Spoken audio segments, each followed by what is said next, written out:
Hello, I'm Ty Mason from the diabetescouncil.com, researcher, writer, and I'm a type 2 diabetic.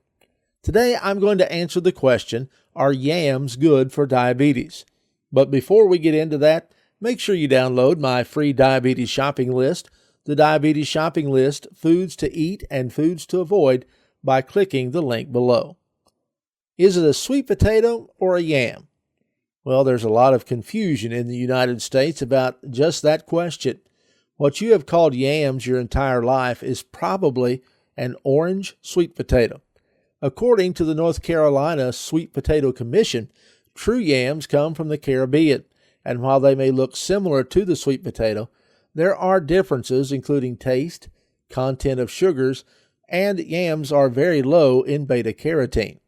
So for the purposes of this question, we will be talking about those orange root vegetables that you may call yams, but are truly sweet potatoes. The name itself doesn't sound like it would be good for diabetes, does it? I mean, sweet implies sugar, which is an enemy to those of us whose body doesn't produce enough insulin. So at first glance, we might immediately say that sweet potatoes can't be good for diabetics. But don't judge a food by its name. Sweet potatoes are actually lower in carbs and sugar than, say, a russet or a white potato.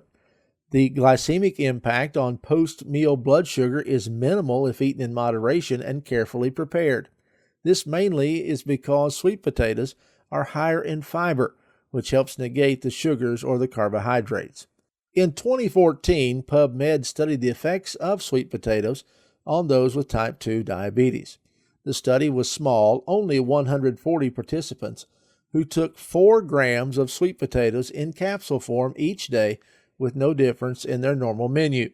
The result of the study was that after the study, the A1C of the group was lowered by a little bit, 0.3%. Now, the study concluded that there was insufficient evidence to show that the sweet potato was able to help control blood sugar in type 2 diabetics. So, are sweet potatoes good for diabetes? Good? Yes. In choices of vegetables for your diabetic diet, the sweet potato is an excellent choice. They are high in fiber and low in sugar. Some have even called them superfoods because they are an excellent source of vitamin A and C. They're also a great source for magnesium, potassium, vitamins B1 and B2, as well as niacin. However, be careful in your thoughts of sweet potatoes being good for you. They truly are a great food, but when items like brown sugar and marshmallows and syrup and butter are added for them to be baked, well, then the benefits are kind of negated. I hope this answers your question if yams or sweet potatoes are good or bad for diabetics. Don't forget to get your diabetes shopping list by clicking the link in the description box below. Let me know if you have any other diabetes-related questions. Thank you. I'm Ty Mason.